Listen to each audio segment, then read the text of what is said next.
Nawala ang kanyang memorya, ngunit naging isang Diyos siya na may mga demon cards. Si Kurabo ay isang lalaking, kasuklam-suklam, kalunos-lunos na talunan na nagising sa isang kakaibang lugar na tinatawag na Kyoto.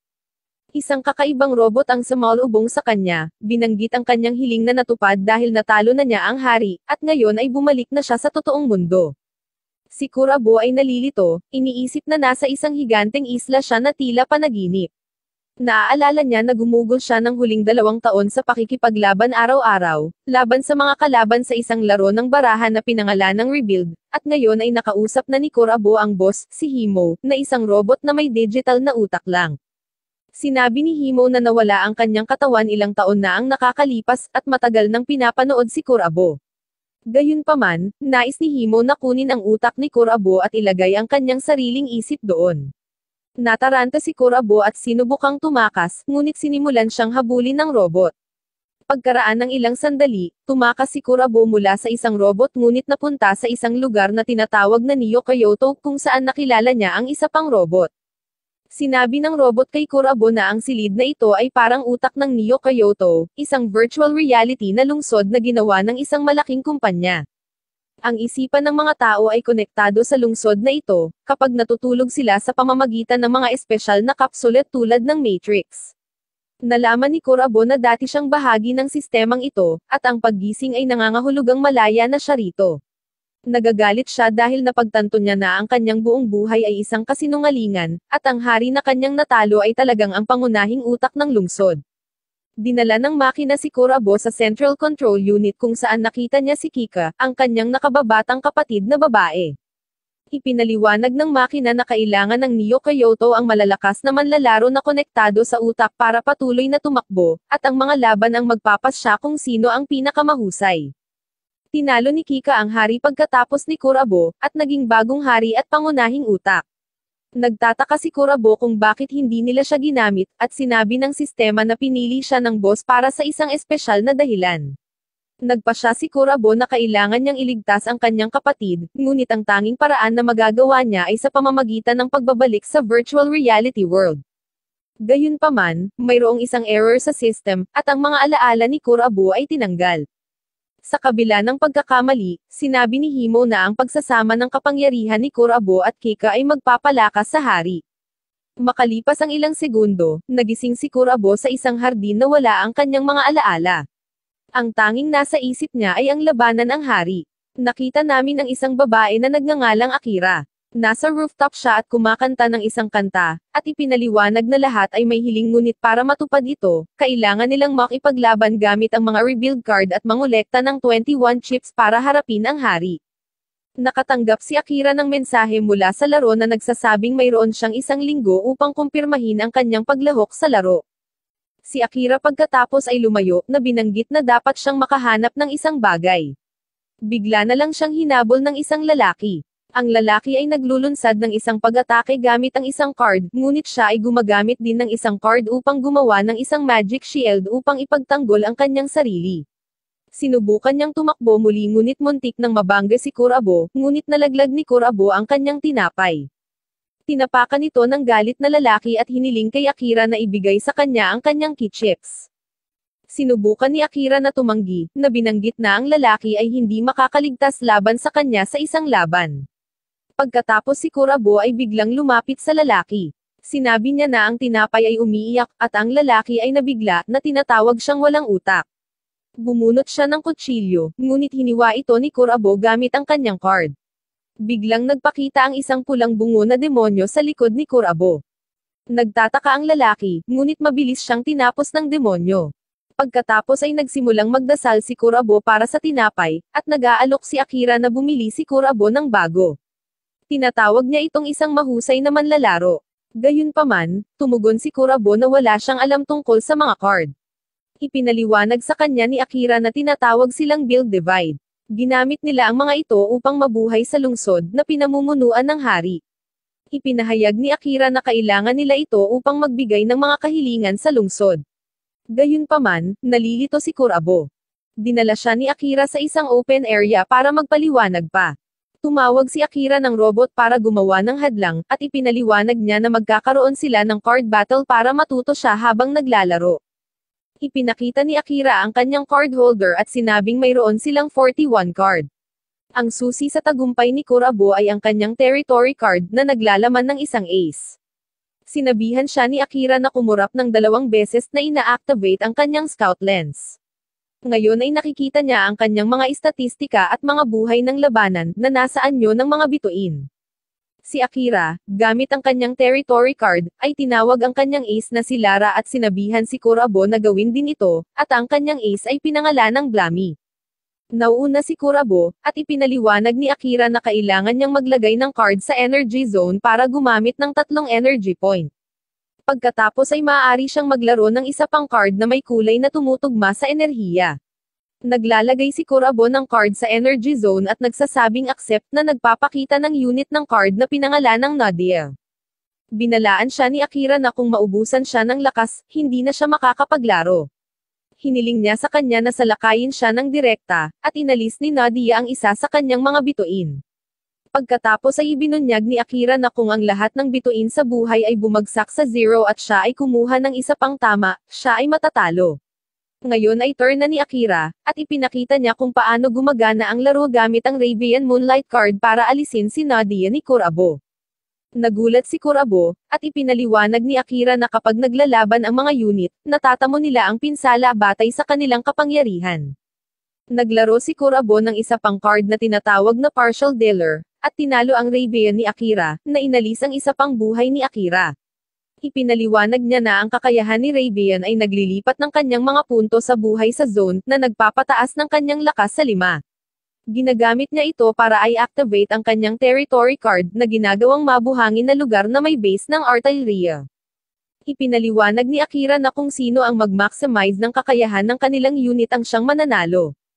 Ang kanyang ace na si Lara ay umatake at tinalo ang partial dealer ni Kurabo, dahilan para mawalan siya ng isang buhay. Iniisip ni Kurabo na gamitin si Blammy, ngunit may biglang kakaibang alaala ng isang lalaki at si Blammy ay napangiti. Ito ay nagbibigay sa kanya ng sakit ng ulo, ngunit siya ay umiiling.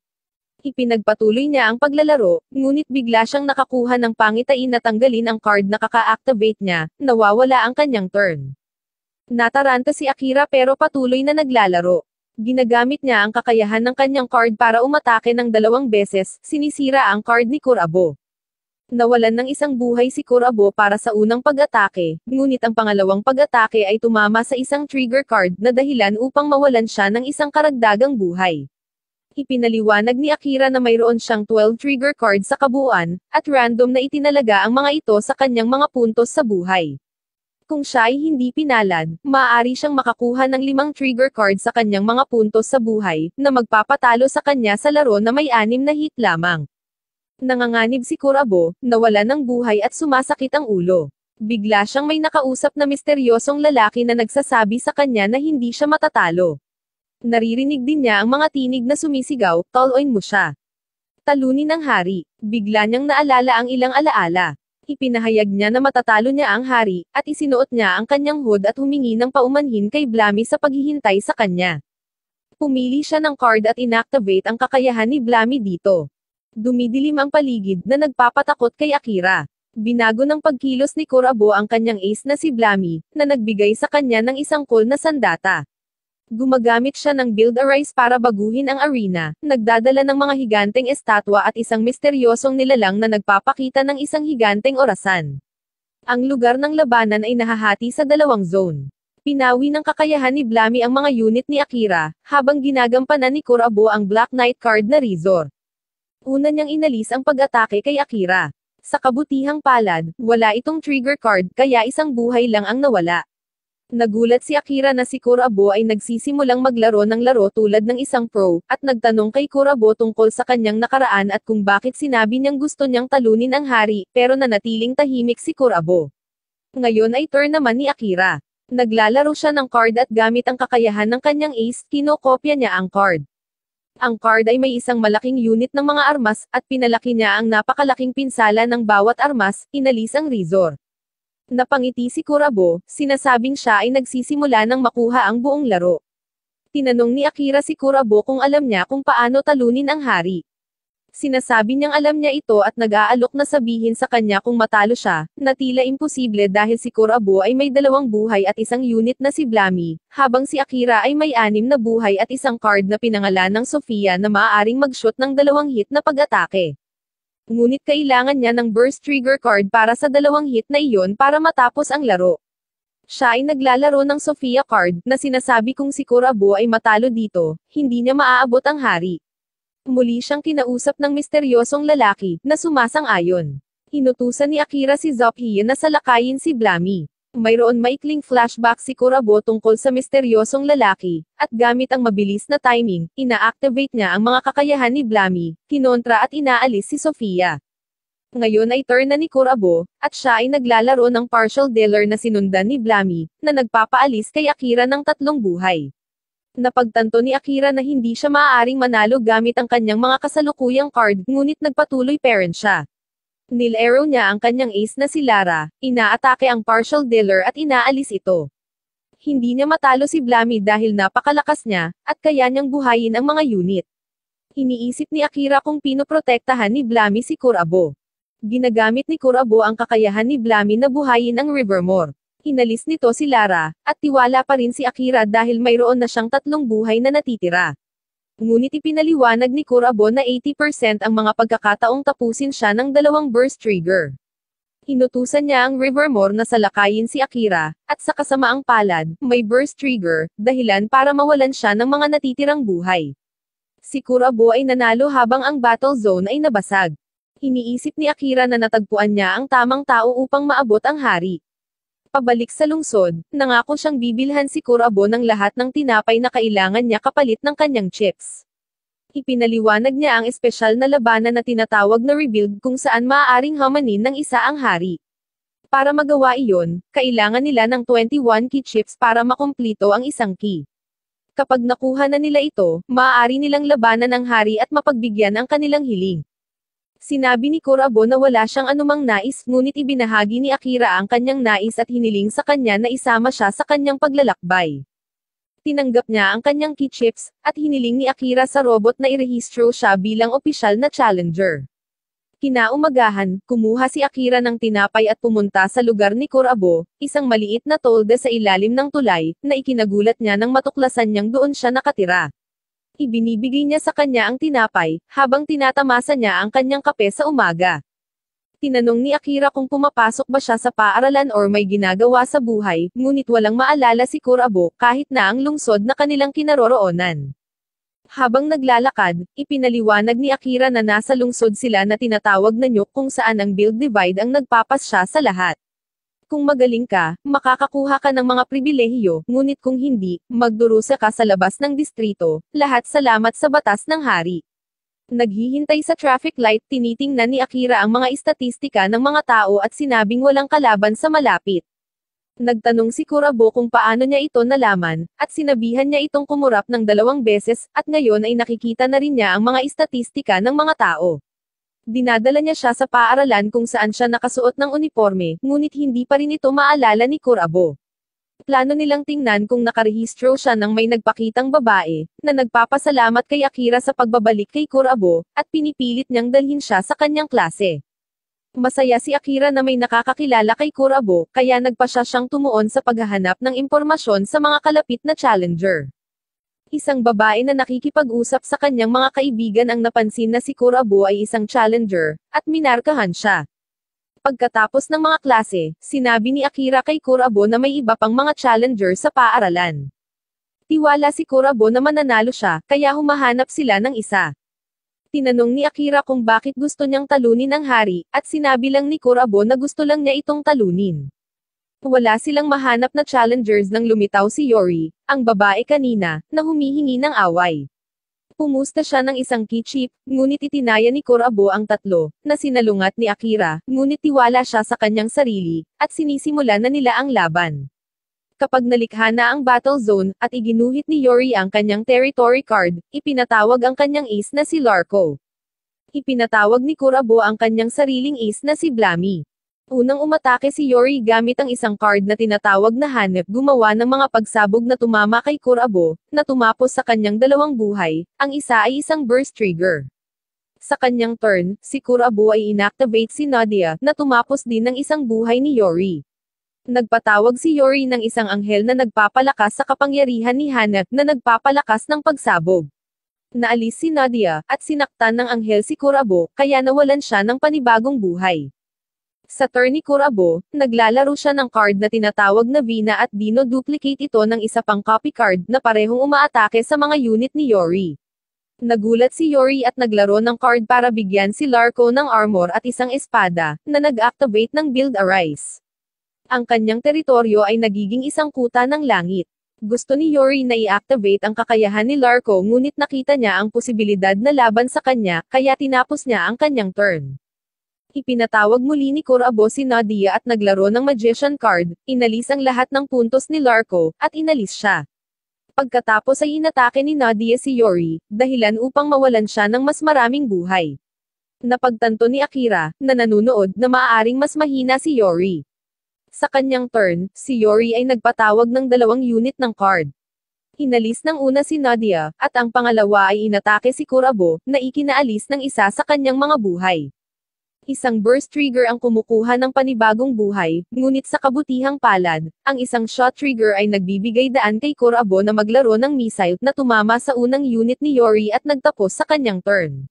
Sa kanyang pagkakataon, si Kurabo ay naging seryoso at nagsuot ng kanyang talukbong, naglalaro ng isang card, na nagpapagana sa mga kakayahan ni Blammy, at gamit ang Build Arise, binago niya ang kanyang zone sa kanyang teritoryo, na gumuhit ng 2 baraha. Binuhay niya si Rita at inatake ang pangalawang unit ni Yori, tinamaan ang 2, tinapos ang 3 sa kanyang buhay. Nakakuha si Yori ng shot trigger at nil-arrow ito, ibinalik si Blammy sa deck.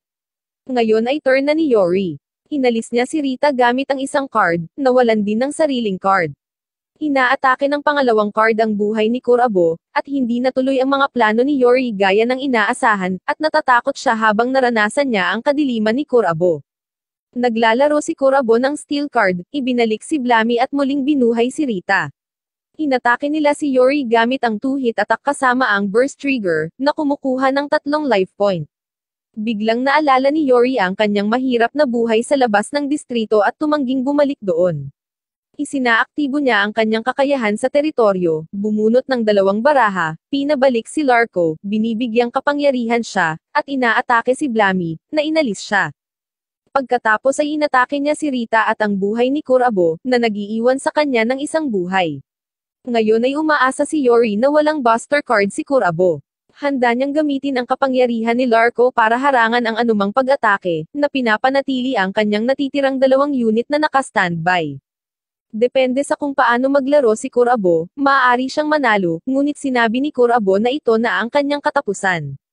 Ina-activate ang kanyang kakayahan sa teritoryo, bumunot siya ng 2 card, inaalis ang isa sa mga unit ni Yori at pinatawag si Rivermore. Si Rivermore ay nagbabawas ng 6,000 puntos mula sa pag-atake ng kalaban, na nag-aalis kay Larko. Dahil sa 2 hit na malakas na pag-atake ni Rivermore, nawalan si Yori sa kanyang huling unit, at ang kanyang mga natitirang buhay. Panalo si Kurabo, at nakukuha ang lahat ng chips. Binati siya ni Akira, ngunit pinagalitan din siya sa pagtaya ng lahat ng chips niya, pero ang mga luha ni Yori ang nakakuha ng atensyon nila. Pinupuri siya ni Akira sa labanan at tinanong kung bakit siya umiiyak. Ipinaliwanag ni Yori ang kanyang mahirap na buhay sa labas ng distrito, at pangarap na talunin ang hari upang baguhin ang kanyang buhay. Sinabi ni Kurabo na hindi matutupad ang kanyang pangarap na ikinalulungkot ni Yori. Napagtanto niya na kailangan niyang maging malakas, kaya hiniling ni Yori na maging apprentice niya, at pagkatapos ng ilang pangungulit, sumang-ayon si Kurabo. Kinabukasan, pumunta sina Akira, Kurabo, at Yori sa isang cool na lugar na alam ni Akira. Nabalitaan niyang may grupo doon na nagbabahagi ng mga chips para mas ligtas sa mga laban. Sa tingin nila ito ay isang magandang lugar upang makakuha ng higit pang mga chips, ngunit pagdating nila doon, ang mga miyembro ng grupo ay bumagsak lahat, at ang kanilang mga chips ay nawala. Nalulungkot si Akira, ngunit sinasabi ni Kurabo na dapat silang maghanap ng mga bagong challengers. Sinisilip ni Akira ang kanyang sistema upang makita kung sino ang gumawa nito. Pumunta sila sa ibang lugar para maghanap ng mas maraming challengers.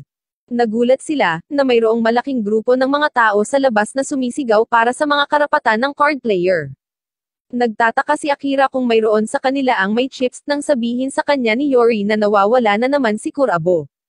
Pumunta si Kurabo sa isang panaderia, at tinanong siya ng isang TV reporter kung bakit gusto niyang manalo sa Build Divide. Nagsisimula na ring magsalita ang ibang tao, pero tinapay lang ang gusto ni Kurabo. Iniisip nila na nagugutom siya at dinala siya sa kanilang mga protesta.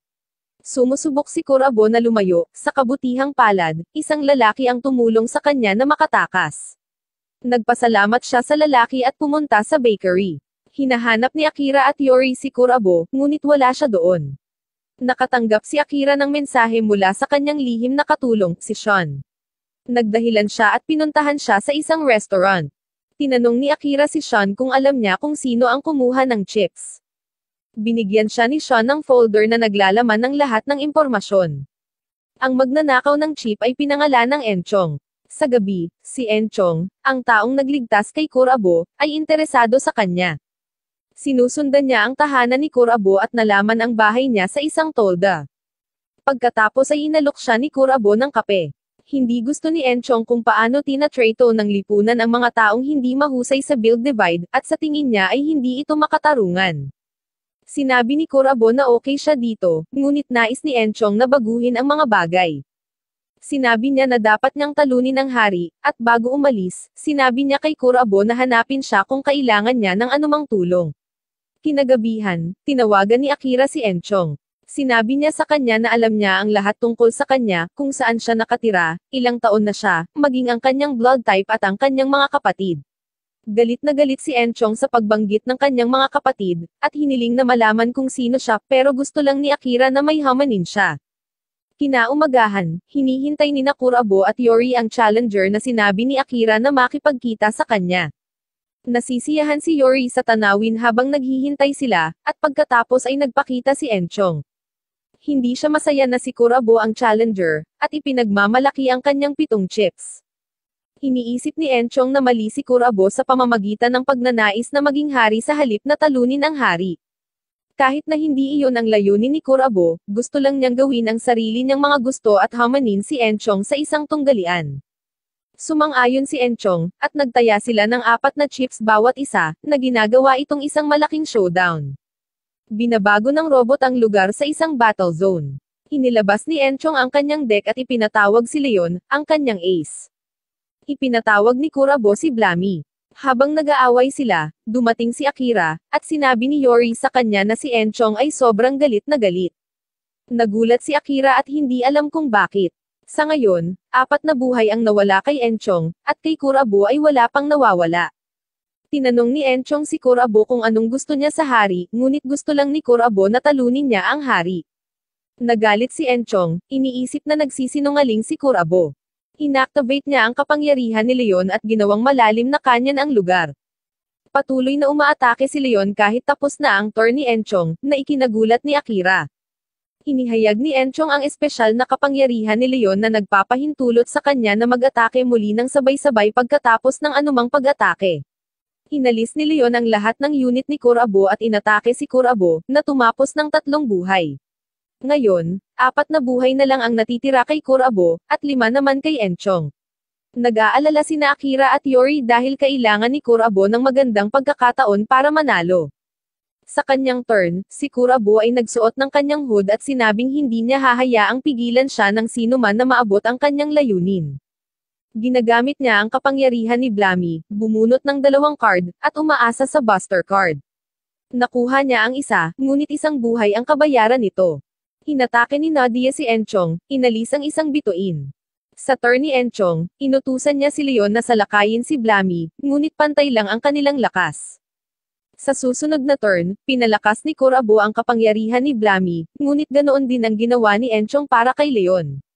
Naalis si Blammy, at si Kurabo ay may natitira na lamang na 4 na buhay, habang si Enchong ay may 5 pa. Natakot sina Akira at Yori para kay Kurabo, ngunit sa turn ni Kurabo, sinabi niyang nagsisimula pa lang ang saya.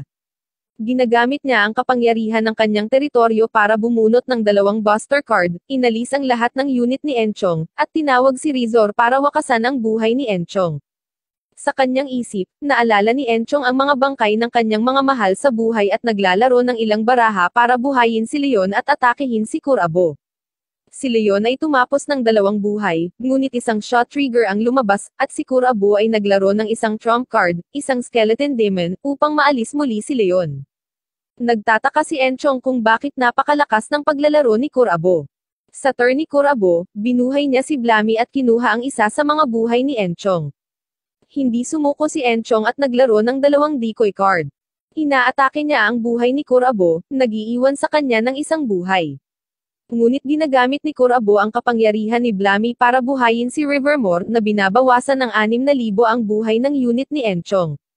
Naglalaro siya ng card para buhayin si Leon mula sa deck ni Enchong at ginagamit ito para alisin ang mga unit ni Enchong.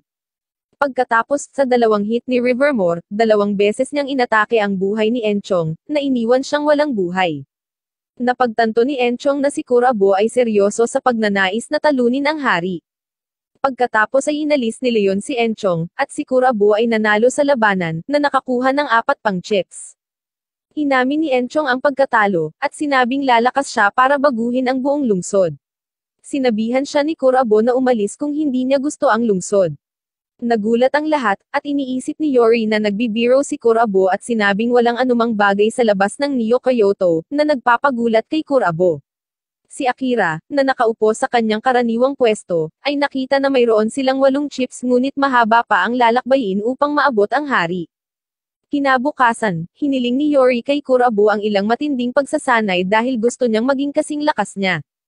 Sa una, si Kurabo ay nagsasabing hindi, ngunit si Yori ay nag-alok sa kanya ng ilang tinapay, at sa kalaunan ay sinabi niyang oo.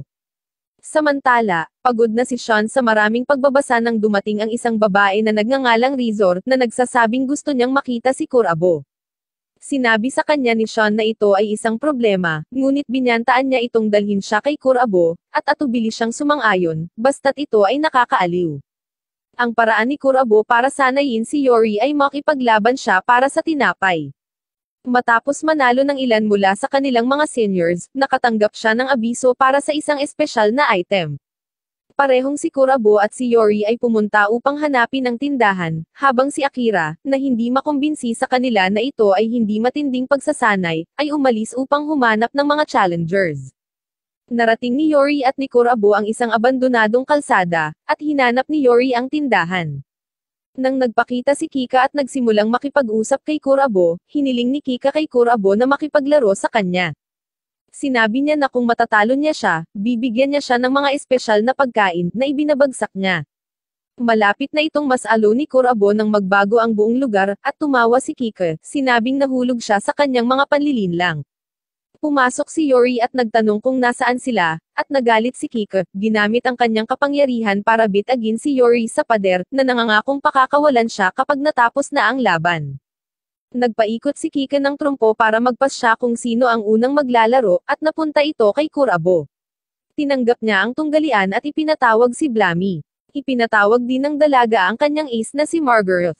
Pinapanood ni Sean ang lahat, at nagpapadala ng distraction para hindi makialam si Akira sa duel.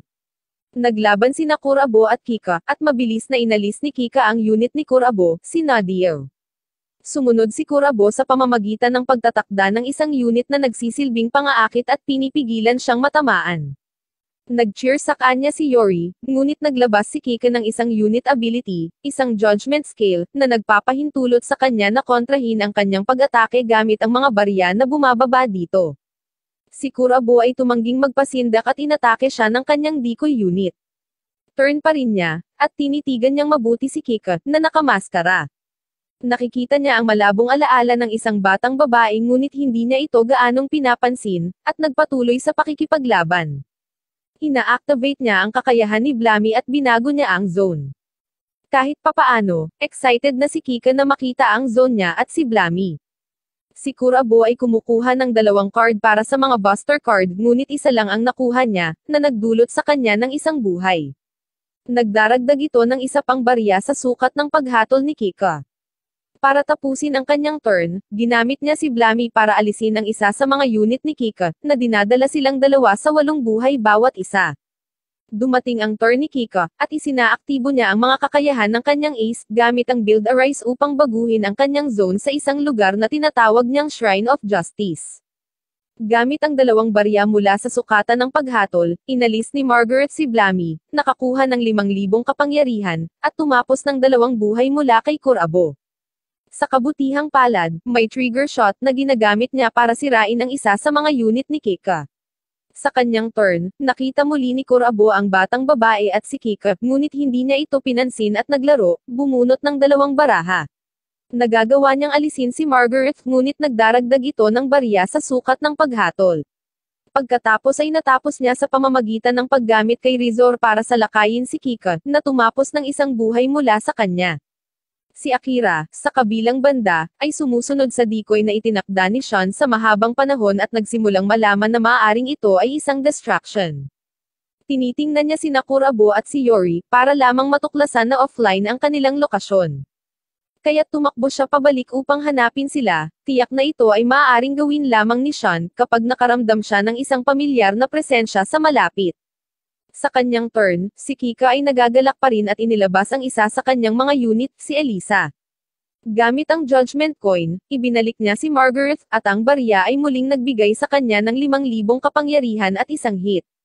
Ipinadala ito ni Kika upang atakehin si Rizor, ngunit gumamit ng mabilis na timing, humihila ng card na nagpapababa sa kapangyarihan ni Margaret na nagpapahintulot kay Rizor na manalo. Nag-follow up si Kika, gamit si Elisa, na nagawang atakehin ang Dark Knight, inalis ang parehong unit. Si Yori, na nag-cheer kay Kurabo, ay nagsimulang mag-alala dahil talagang magaling si Kika. Nagsimulang tumawa si Kika at sinabing si Kurabo ay ang tanging nakapagpapasaya sa kanya. Nagulat si Kurabo na alam niya ang kanyang pangalan at sumakit muli ang ulo niya. Patuloy niyang tinatanong kung nakalimutan ba siya nito sa kabila ng maraming beses silang naglalaro. Nakita ni Kurabo ang silweta na alaala ng kanyang nakababatang sarili na hinabol ng isang batang babae, at sinabihan siya ng batang babae na makipaglaro sa kanya muli, at tila naaalala siya ni Kurabo. Ipinatawag niya sina Nadia at Blammy at inatake ito, ngunit naging shot trigger ito, na ikinatutuwa ni Kika habang ginagamit niya ito para ibalik si Blammy sa deck muli.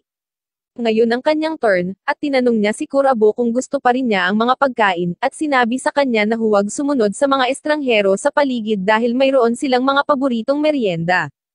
Ibinunyag niya na iyon ang nagbunsod sa kanilang muling paglalaro, kahit bumalik na siya, hindi na siya kasing galing ng dati, at ang paghahayag na ito ay nagpapagulat kay Kurabo. Patuloy niyang tinatanong kung bakit siya bumalik nang hindi iniisip kung ano ang mararamdaman niya. Tinanong ni Yori kung kilala niya siya, ngunit dahil pinili ni Yori na tawagin siyang Master, pinagalitan siya ni Kika dahil sa pagtawag niya kay Kurabo na Master, sinabing siya lang ang maaaring maging kaibigan niya at siya lang ang dapat makipaglaro kay Kurabo magpakailanman. Sinimulan niyang i-activate ang kanyang mga unit, ipinadala ang mga ito upang salakayin si Kurabo, habang patuloy niyang binibigkas na si Kurabo ay dapat lamang tumingin at makipaglaro sa kanya. Ang mga pag-ataking ito ay kumukuha ng 4 na buhay ng sabay-sabay, na nagiiwan kay Kurabo ng 1 buhay lamang. Pagkatapos, naaalala ni Kurabo na hindi niya naisip na matatalo siya, at hindi ito ang magiging una niya. Ipinatawag niya si Blammy at binuhay si Rivermore, binawasan ang mga unit ni Kika ng 6,000, inalis ang isa at ginamit si Nadia para alisin si Elisa. Natutuwa si Kika sa kanyang mga aksyon, inaalis si Rivermore na sinasabi na si Kurabo ay palaging ganito, hindi sumusuko, gaano man siya nito idiin sa isang sulok. Iyon ang nagustuhan niya sa kanya, at nagsimula siyang lumuha ng kaligayahan, sinasabing nakakatuwang paglaruan siya at sirain dahil siya ang pinakamalakas sa lahat. Muli niyang ipinatawag si Margaret na sinasabing ito na ang katapusan ni Kurabo. Inatake niya siya, kinuha ang kanyang huling buhay, ngunit ito ay naging isang shot trigger, na nagbibigay kay Kurabo ng trump card na ipinadala niya upang salakayin si Margaret. Gumagamit si Kika ng mabilis na timing para kontrahin at alisin ang kanyang trump card, pagkatapos ay ipinahayag na mahal niya siya bago siya tuluyang talunin. Sa pagbabalik nila sa normal na mundo, nahati ang kanyang maskara sa kalahati, na nagpapakita ng kanyang mukha. Si Yori, na ngayon ay nakalaya mula sa kanyang mga tanikala, ay nagmamadaling tingnan si Kurabo, at nang makita ang mukha ng babae, sinabi ni Kurabo na nagulat siya na kilala niya si Kika dahil si Kika ang hari na sinusubukan niyang abutin, at kinumpirma ito ni Kika. Dumating si Akira, at nakita ito ni Sean bilang hudyat na dapat na siyang umalis. Pinalipad niya si Kika, at sabay silang umalis sa eksena. Nagulat pa rin si Kurabo na si Kika ang hari, at sa sandaling iyon, sinabi niya sa kanila na siya ang kanyang nakababatang kapatid na babae. Bumalik si Kika para lamang hanapin si Himo, na nagtanong kung saan siya nanggaling, at sinabi niyang pumunta siya sa labas. Sinabi niya sa kanya na hindi siya kailanman nagbigay ng pahintulot na umalis, ngunit sinabi ni Kika sa kanya na magagawa niya ang gusto niya dahil siya ang hari, at natahimik si Himo. Hawak niya ang isang kurabo na manika, at sinabi kung gaano siya kasaya sa pag-asa na makakalaro siya muli. Kinabukasan, napansin ni Yori at Akira na talagang nalulungkot si Kurabo matapos mawala ang kanyang nakababatang kapatid na babae. Nag-aalala sila na baka sumuko siya sa paghamon sa hari.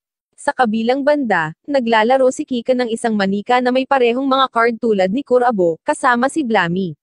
Madali siyang nanalo, at natapos ang laro. Nagpakita si Himo, at sinabi sa kanya ni Kika na hindi masaya ang pakikipaglaro sa manika, na gustong makipaglaban muli kay Kurabo.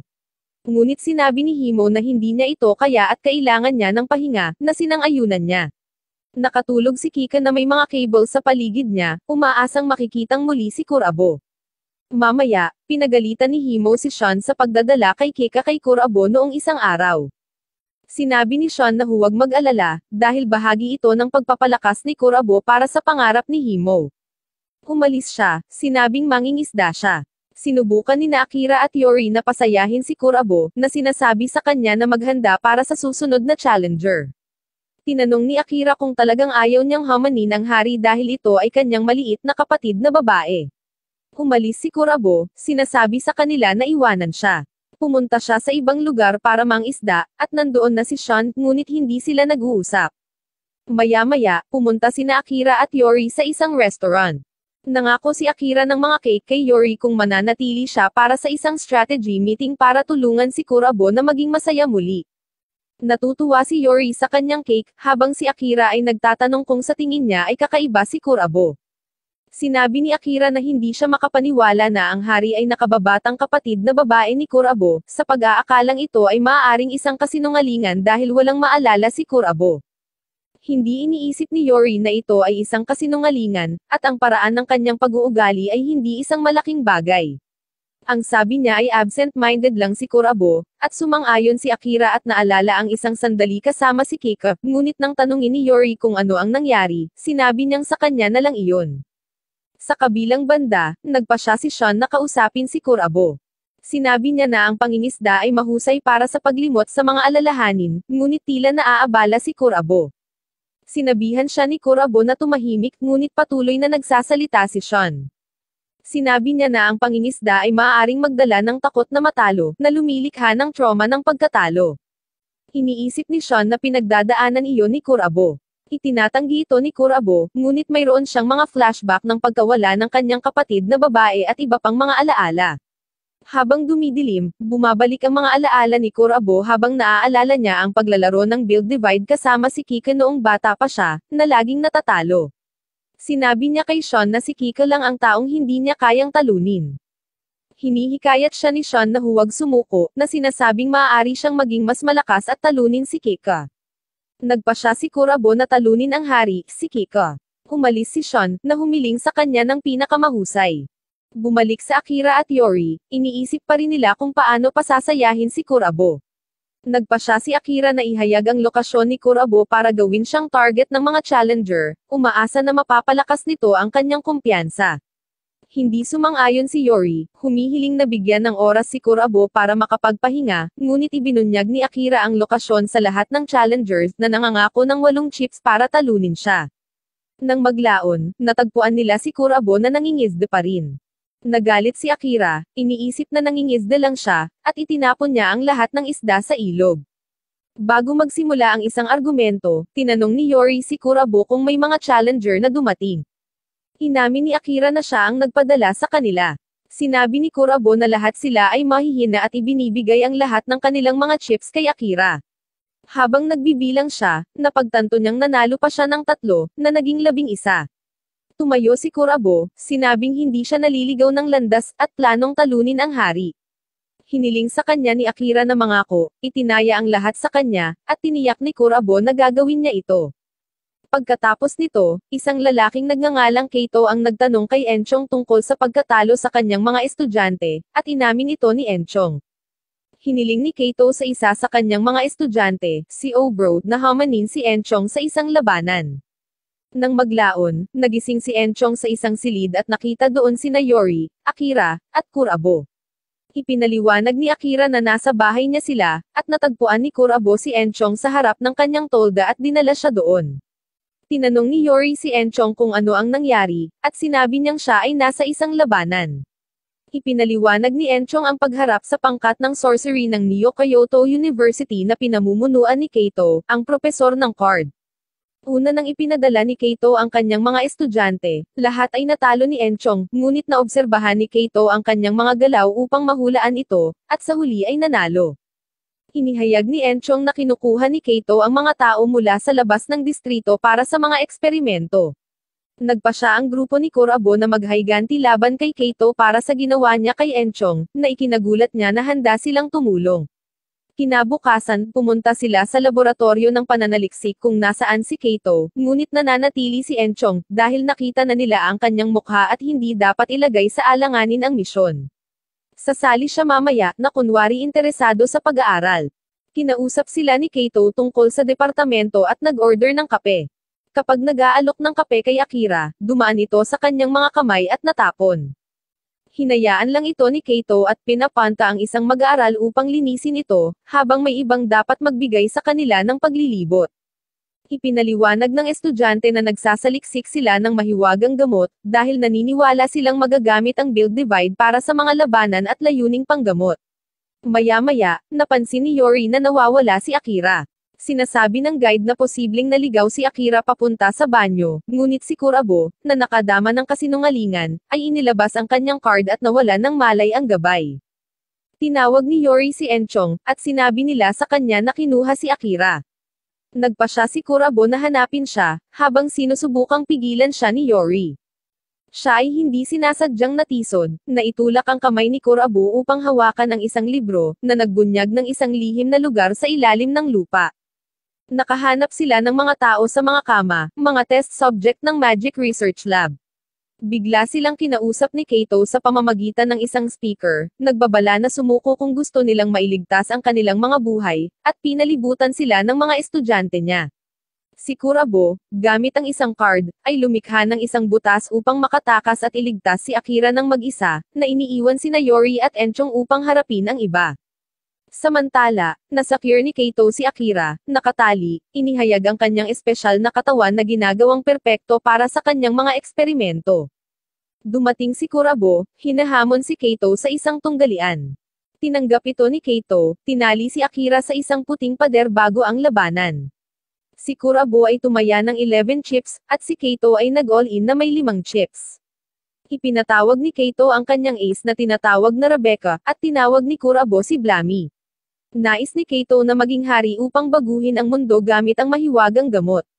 Inaktibo niya ang teritoryo ng labanan ni Rebecca, isang arsenal fort na umaatake kay Kurabo at naging sanhi ng pagkawala ng 2 buhay sa kanya. Hinahayaan siya ng teritoryo ni Keito na bumunot ng 2 baraha bawat turn kapag umaatake. Si Kurabo na inactivate si Blammy ay nagpapadala kay Rizor upang umatake, ngunit hinaranggan ito ni Keito, ipinagmamalaki ang tungkol sa pag-alam sa pamamagitan ng mga talaan ng data nito.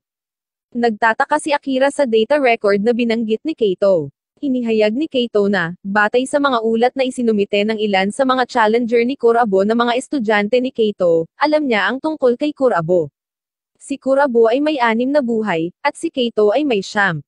Sa turn ni Keito, bumunot siya ng card na pinangalan ng Rose, na bomb onto ng 4 pang card. Ginagamit niya ang power-up para maalis si Rizor, pagkatapos ay tinamaan si Kurabo para sa 3 buhay. Kapag turn na ni Kurabo, siya ay nagpapagana sa kanyang kakayahan sa zone na bumunot ng 2 baraha, sinisira si Rose at muling binuhay si Blammy. Ipinatawag niya si Edina, inaatake at kinuha ang 2 sa buhay ni Keito. Binunot ni Keito si Maline, inalis si Edina. Si Kurabo ay bumunot ng isang card, naglulunsad ng isang missile kay Maline. Naniniwala si Kato na mas marami pa ang buhay, na mananalo siya sa kanyang susunod na turn, ngunit itinaya ni Kurabo ang lahat sa kanyang huling laro. Inactivate ni Kurabo ang kanyang Nightmare card, binuhay muli si Rose mula sa deck ni Kato at pinalakas siya. Binibigyan niya siya ng isang hit na dinadala ang kanyang mga hit sa 3. Gamit ang kakayahan ni Blammy, binuhay ni Kurabo si Edina, na mayroong 2 hit. Si Kato na nagulat ngunit kumpiyansa Perrin, inaangkin na ang 5 hit ay hindi maaaring talunin siya. Gayunpaman, iba ang paniniwala ni Kurabo. Ang unang hit mula kay Rose ay tumatapos sa isa sa mga buhay ni Kato, na nag-activate ng shot trigger na ginagamit niya kay Rose. Ang pinsala ay hindi nag-aalis kay Rose. Ipinadala ni Kurabo si Rose upang ilunsad ang kanyang natitirang 2 hit na nag-trigger ng 4 na burst trigger na nagtapos sa pag-alis ng 6 na buhay mula kay Kato, na nag-iiwan sa kanya ng wala. Si Kurabo pagkatapos ay ginagamit si Edina sa pag-atake, at sa wakas ay natalo si Kato. Nawala ni Kato ang kanyang 5 chips kay Kurabo. Pagkatapos ng labanan, napalaya si Akira, at kinumpiske ng grupo ang lahat ng mga research drive ni Kato. Sinabi ni Kato na nasa kanya pa rin ang kanyang student chips, ngunit ipinakita sa kanya ni Akira ang terminal device na ginamit niya para i-stream ang lahat ng negatibong ideolohiyang sinabi niya sa labanan para sa mga estudyante. Kumpiyansa siya na wala nang magtatrabaho muli para sa kanya. Bumalik ang grupo, at humingi ng paumanhin si Enchong at nagpasalamat kay Kurabo sa pagliligtas sa kanyang buhay. Ipinahayag ni Akira ang kanyang pasasalamat kay Kurabo, na nagsabi sa kanya na kailangan niyang gawin ang isang bagay para sa kanya dahil lagi niya itong hinahanap at nag-aalala tungkol sa kanya. Nagulat si Akira pero ngumiti. Nang maglaon, nakatanggap si Kato ng tawag mula kay Himo, na nagsabi sa kanya na hindi na siya kapaki-pakinabang. Biglang sumulpat ang mga puppet at sinalakay si Kato. Sa bahay ni Akira, tuwang-tuwang sinabi ni Yori kay Akira ang tungkol sa isang bagong beach resort na kakabukas lang. Tinanong niya si Akira kung nakakita na ba siya ng dagat, ngunit inamin ni Akira na nabasa lang niya ang tungkol dito sa mga libro. Binanggit ni Yori na kahit na gusto niyang pumunta, masyadong mahal ang mga tiket. Si Akira ay bukas palad na nag-aalok na magbayad, at nagmumungkahi na imbitahan nila ang kanilang kaibigan na si Kurabo na sumama sa kanila. Kinabukasan, tumungo ang 3 sa beach resort para sa isang araw ng kasiyahan sa tabi ng dagat. Nag-enjoy sila sa dalampasigan, at nang maglaon, nag-concert ang isang idolo na nagngangalang Mira sa gitna ng dagat na ikinamangha ng lahat sa kanyang pagkanta. Pagkatapos ng konsyerto, parehong gusto ni Akira at Mira ang isang tropikal na inuming prutas, ngunit isa na lang ang natitira. Nagpasya silang magkaroon ng isang friendly na tunggalian para dito. Ipinakilala ni Mira ang kanyang sarili, at nakipag-away sila gamit ang build divide. Ipinatawag ni Mira ang kanyang makapangyarihang ace, Margo, at ipinatawag ni Akira si Lara. Sa panahon ng labanan, ipinahayag ni Mira na mayroon siyang sama ng loob kay Akira, sa pag-aakalang hinuhusgahan niya siya tulad ng ginagawa ng iba. Sa kabila ng pagbawas ni Margo sa mga natitirang buhay ni Akira, nagawa ni Akira na harapin ang huling atake at manalo sa tunggalian. Hinihikayat niya si Mira na ihinto ang pagdadalamati sa kanyang sarili, at tanggapin ang kanyang landas. Matapos ang kanyang pagkatalo, magiliw na hinayaan ni Mira si Akira na uminom ng huling inumin at nangako na magiging mabuti mula ngayon. Nang maayos na ang lahat, naglabas si Akira ng abiso ng Lost Child para kay Kurabo, ngunit natagpuan siyang nagre-relax sa dagat at hindi tumugon sa paunawa. Pagkatapos ng kanilang pakikipagsapalaran sa beach, sinubukan ni Yori na gawing maganda si Akira para kay Kurabo, ngunit napagtanto nilang hindi siya mahilig sa hitsura, mga laban at tinapay lamang ang gusto. Samantala, si Kurabo ay tumungo sa isang panaderia na nabighani ng mga kaitakam-takam na pagpipilian. Ibinahagi ng may-ari, na nag-imbita sa kanya, na mahilig sa tinapay sina Kurabo at Kika.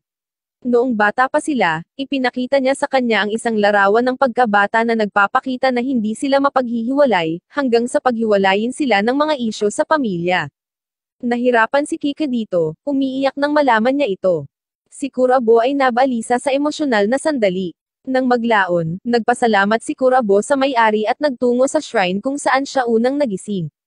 Biglang inilunsad ang isang smoke bomb, at nakita niya si Sean. Nang tanungin kung ano ang gusto niya, ipinaliwanag ni Sean na gusto niyang makita ang isang bagay na nakakaintriga sa pagitan ni Kurabo, na naaalala ang kanyang nakaraan, at ang isa na hindi. Sa isang iglap, si Kurabo ay nagbagong anyo sa kanyang sarili, natagpuan ang kanyang sarili sa kanyang silid ng pagkabata kasama ang batang si Kika. Sinabi ni Sean na mabagal si Himo, kaya gusto niyang pabilisin ang mga bagay-bagay. Inimbitahan ng batang si Kika si Kurabo na maglaro ng Build Divide, nakalimutang simulation ito. Lahat ay kumikilos tulad ng kanyang mas bata sa sarili, at naglalaro sila. Si Kika, na hindi pamilyar sa laro, ay natututo sa patnubay ni Kurabo. Ang laro ay naging totoo, at si Kika, na sanay na ngayon, ay umaatake kay Kurabo. Nalilito at nabalisa, natalo siya, na minarkahan ang kanyang unang pagkatalo. Ipinakita ni Sean kay Kurabo ang sumunod na nangyari. Nagsimulang manalo si Kika laban kay Kurabo sa kanilang laro sa Build Divide, ngunit nagalit siya at tumigil sa pakikipaglaro sa kanya. Kahit sa pagpupumilit na maglaro, sinimulan ni Kurabo na huwag pansinin si Kika, at pagkatapos ng hindi pagpansin, si Kika ay umiyak, at ang kanyang buhok ay pumuti. Ang mga problema ng kanilang mga magulang ang naging dahilan upang sila ay magkahiwalay. Bago umalis, hiniling ni Kika kay Kurabo na makipaglaro sa kanya sa huling pagkakataon. Pumayag si Kurabo, nangakong maglaro sa susunod na araw. Gayunpaman, nang hindi mahanap ni Kika ang kanyang mga card kinabukasan, sanisi niya ang kanyang sarili, hindi niya alam na kinuha ni Kurabo ang mga ito at umalis na tinapos ang kanilang koneksyon. Tinanong ni Sean si Kurabo tungkol sa kanilang nararamdaman at kung mababago nila ang kanilang pagkamuhi sa hari. Ngunit nagmamakaawa si Kurabo na bumalik sa kasalukuyan.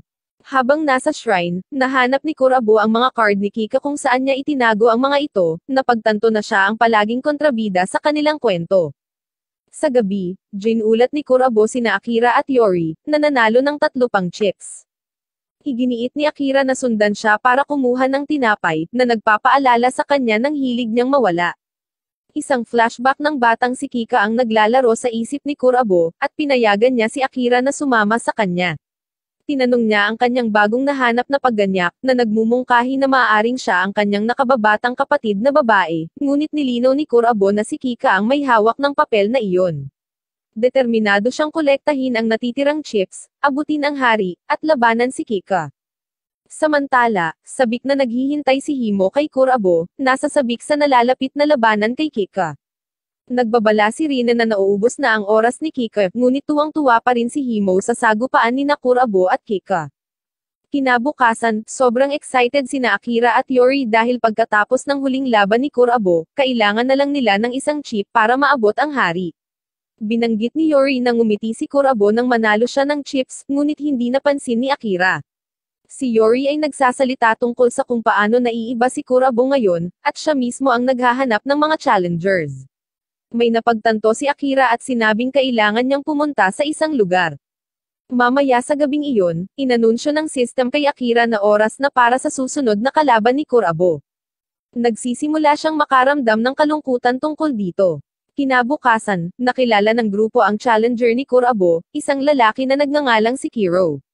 Sinabi ni Akira sa lahat na huwag maliitin si Kiro dahil isang chip na lang ang kailangan niya sa paghamon sa hari. Magsisimula na ang labanan, at pareho silang tumaya sa lahat ng kanilang chips. Inilabas ni Kiro ang kanyang ace na tinatawag na Berdaga, at ipinatawag ni Kurabo si Blami. Pagkatapos ng ilang palitan ng mga atake, sinabi ni Akira na ang labanan ay sobrang pantay. Pagkatapos ay binago ni Kiro ang kanyang zone gamit ang Build Arise, at ito ay nagiging kuta ng Lava at Snow. Patuloy silang nag-aaway, at ang kakayahan ni Kiro sa teritoryo ay nagbibigay sa kanya ng kalamangan. Inalis niya si Blami at Edina, ngunit ibinalik ni Kurabo si Blami at pinalakas ang kanyang kapangyarihan gamit ang isang card mula sa deck ni Kiro. Ngunit sa halip na atakihin si Blami, inatake ni Kiro si Kurabo at tinapos ang 3 sa kanyang buhay, na iniwan siya sa isang mahirap na posisyon. Ngunit hindi sumusuko si Kurabo, inactivate niya ang kakayahan ni Blami at ipinatawag si Rivermore, binabawasan ang mga unit ni Kiro ng 6,000, inaalis ang isa at ginamit si Rivermore para alisin pa ang isa.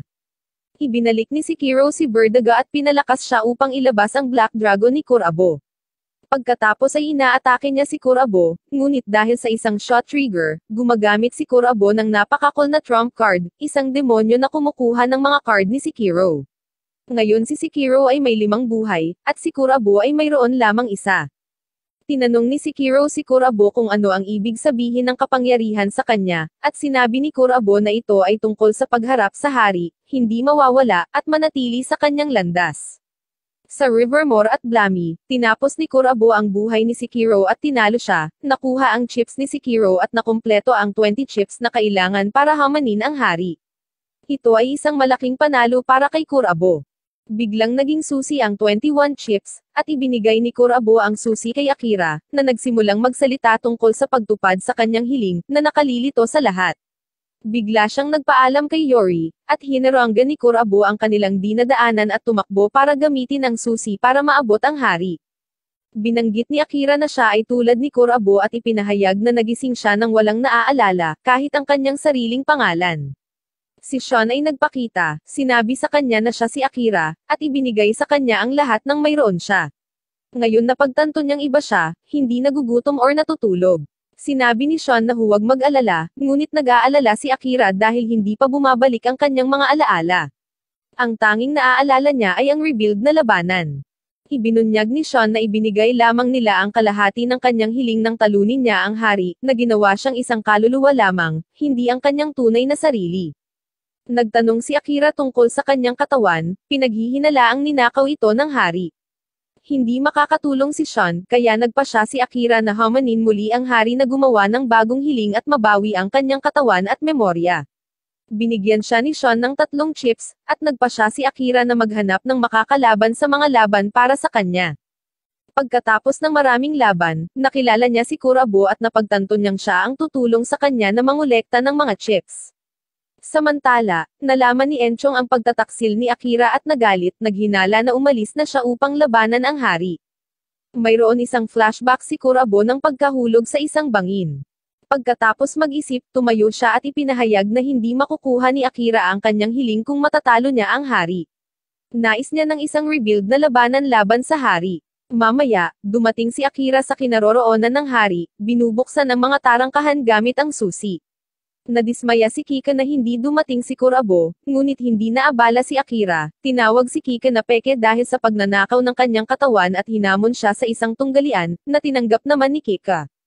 Habang tumatakbo si Kurabo at ang kanyang mga kaibigan patungo sa tore, yumanig ang isang maliit na lindol, at isang malakas na busina ang hudyat ng pagsisimula ng rebuild na labanan, at lalong nagnamadali si Kurabo. Samantala, sa tore, sina Akira at Kika ay lumikha ng kanilang mga espesyal na lugar, naghahanda para sa isang malaking labanan. Sumalakay si Akira gamit si Raben, ngunit hinarang ito ni Kika. Pagkatapos ay sinubukan ni Akira si Hanep, ngunit ginawa ni Kika ang kanyang buhay sa isang shot trigger, gamit ito upang ipadala si Hanep pabalik sa deck. Ikinwento ni Kika kung paanong hindi basta-basta ang pagpili ni Akira kay Kurabo para tulungan siya. Napansin ni Akira na hindi umaatake si Kika, ngunit naglalagay siya ng mga cards sa kanyang deck. Sinabi ni Kika na hindi patatawarin ni Kurabo si Akira, ngunit naisip ni Akira na ito ay para sa pinakamahusay dahil ang pagbabalik sa kanyang katawan ay magdadala sa kanya sa isang oras kung saan wala si Kurabo. Inactivate ni Akira si Lara, na ginawang lumilipad na bagay ang zone na tinatawag na Midra. Ginagamit niya si Midra para atakehin ang 2 unit ni Kika, pagkatapos ay ginamit niya si Lara para tamaan si Kika, na tumapos ng 2 sa kanyang life points. Muli siyang umatake kasama ang isa pang unit, inaalis ang isa pang buhay at naiwan si Kika na may 5 na lamang. Ngayon turn naman ni Kika. Nagpatawag lang siya ng card at tinapos ang kanyang turn nang hindi umaatake.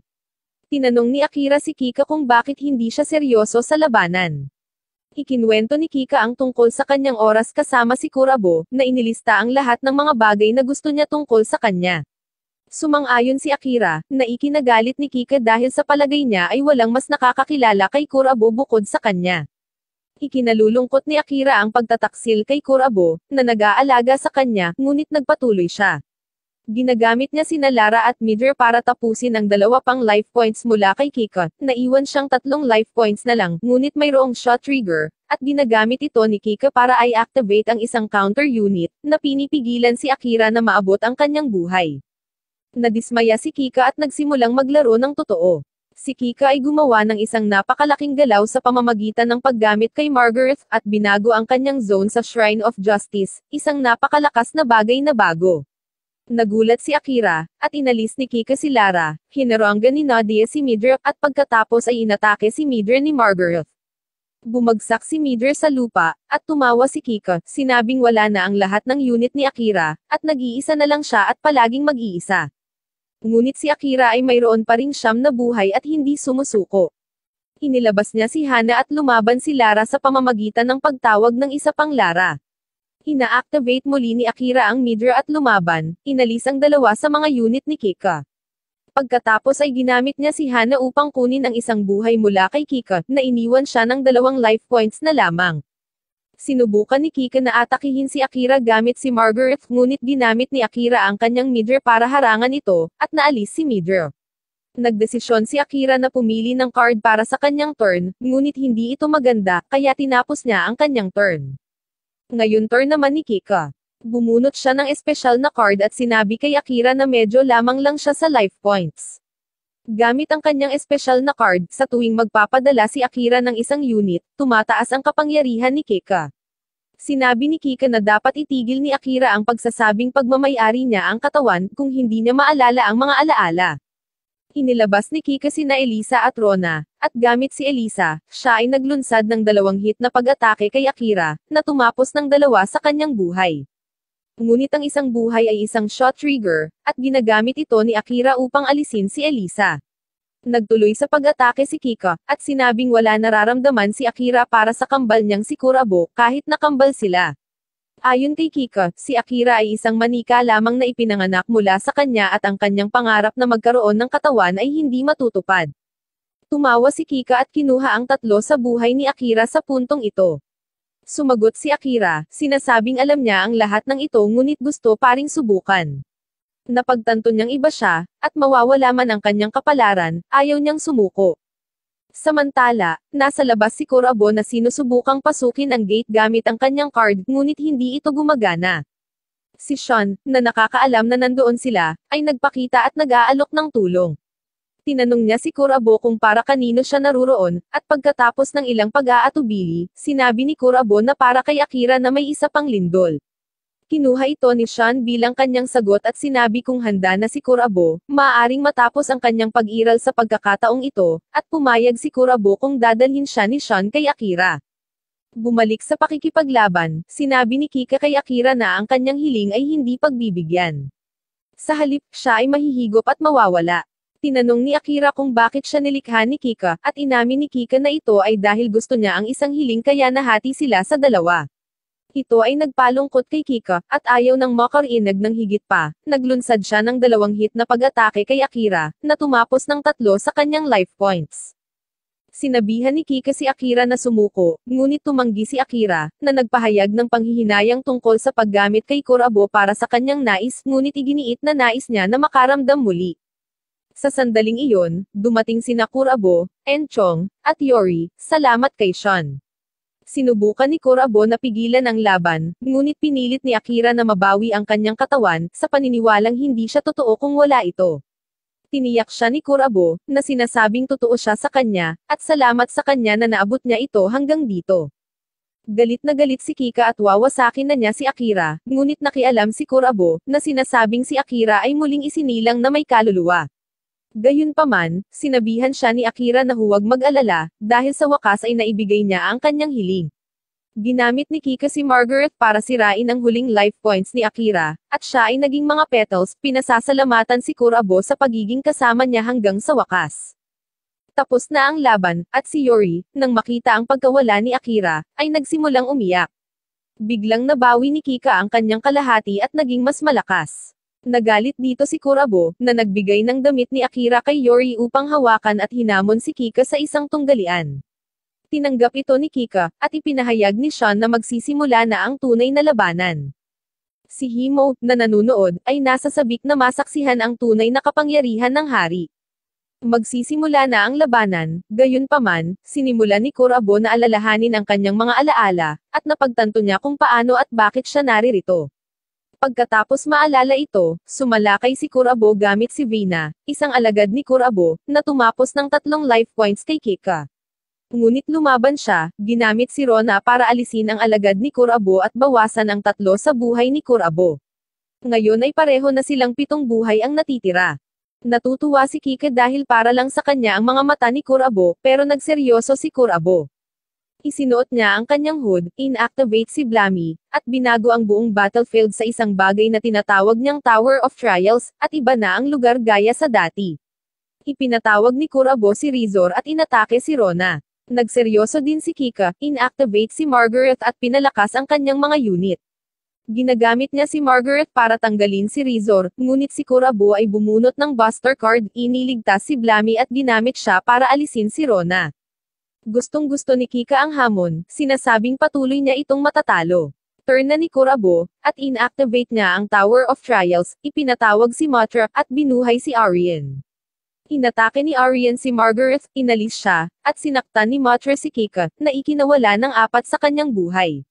Ngunit ang huli ay naging shot trigger, hinahayaan siyang bumunot ng card at ipatawag si Elisa habang binubuhay si Margaret.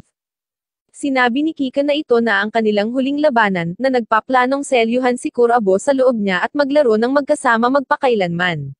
Diniduplicate niya si Elisa, tinawag si Mina, at ginamit siya para ipawalang bisa ang kakayahan ni Blammy. Pagkatapos ay inalis niya ang Mothra ni Kurabo gamit si Margaret at inatake siya ng dobling Elisa, na binawasan ang kanyang buhay sa isa. Tinutuya siya ni Kika, iniisip na siya ang nanalo. Ngunit pagkatapos ay tinanggal ni Kurabo ang kanyang hood at nagulat siya. Hindi siya naparito upang talunin siya, nandito siya para humingi ng tawad dahil hindi naman siya galit sa kanya. Sa malaking labanan ni Kika at Kurabo, naging matindi ang mga pangyayari. Humingi ng paumanhin si Kurabo kay Kika para sa kanyang mga nakaraang aksyon, humihingi ng paumanhin para sa kanyang kulay ng buhok at ginawa siyang hari. Inamin niyang sarili niyang kahinaan ang dahilan kung bakit siya umasta ng ganoon. Turn na ni Kurabo, at ginamit niya ang Black Dragon para pahinain sina Margaret at Mina. Pagkatapos ay inactivate ang Tower of Trials para buhayin si Rizor, pinalaki niya ang kapangyarihan ng Black Dragon, umatake, at inalis sina Elisa at Mina. Nagsimulang umiyak si Kika dahil palagi niyang iniisip na kinasusuklaman siya ni Kurabo, ngunit ngayon ay nakikita na niya si Kurabo na gusto niyang abutin, at sobrang saya niya. Patuloy silang nakikipaglaban, parehong nag-e-enjoy sa laro. Ipinatawag ni Kurabo si Mothra, binuhay si Aryan, at inalis si Margaret. Ipinatawag ni Kika si LV at inatake si Kurabo, na iniwan ang dalawa na iisang life points na lang. Ibinalik ni Kika si LV at umatake, na pinababa ang buhay ni Kurabo sa isa. Pareho silang nakangiti at masaya. Naalala ni Kurabo si Akira at ipinatawag si Lara mula sa deck ni Kika. Nagtataka si Kika kung bakit mayroon siyang Lara ni Akira, ngunit ibinunyag ni Kurabo na kanya ito, na kinuha noong mga bata pa sila.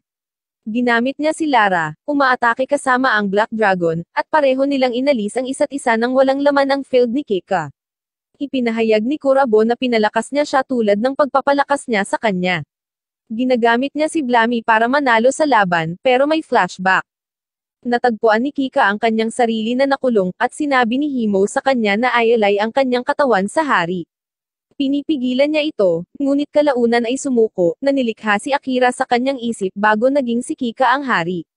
Bumalik sa labanan, inalis ni Lara si Kika. Natagpuan nila ang kanilang sarili pabalik sa tore, at isang robot ang bumati kay Kurabo. Ang lugar ay nagsimulang magkawatak-watak, at ang gitnang unit ay sumusubok na kunin muli si Kika. Kumapit si Kurabo, tinulungan ni Blammy na palayain si Kika, ngunit ang tore ay nasa kaguluhan. Nag-malfunction ang Himo Tower, at tumanggi si Kurabo na pakawalan si Kika sa kabila ng paghila sa kanya ng mga cable. Kumilos si Blammy ng mag-isa, pinalaya si Kika ngunit na-trap si Kurabo. Ibinunyag ni Enchong na si Himo ang kanyang ama, at naghahangad ng paghihiganti para sa kanyang mga nasawi na kapatid. Ang tore ay pinamumugaran ng mga bug, at sinalakay ni Enchong si Himo. Himinungkahi ng kanyang kasama na umalis, at nagpaalam si Sean bago nilamon ng mga bug ang lahat. Sa isang bagong eksena, sinubukan ng Central Unit na kunin si Kurabo. Sinabihan niya sina Yori at Kika na bumalik sa totoong mundo. Pinamumugaran ng mga bug ang tore, at tinangay si Kurabo. Lumutang si Yori sa virtual space, at iniligtas siya ni Sean. Nang magising si Yori, nakita niya ang Neo Kyoto Tower na natatakpan ng pink na lamad na parang mga petals na ikinalilito niya.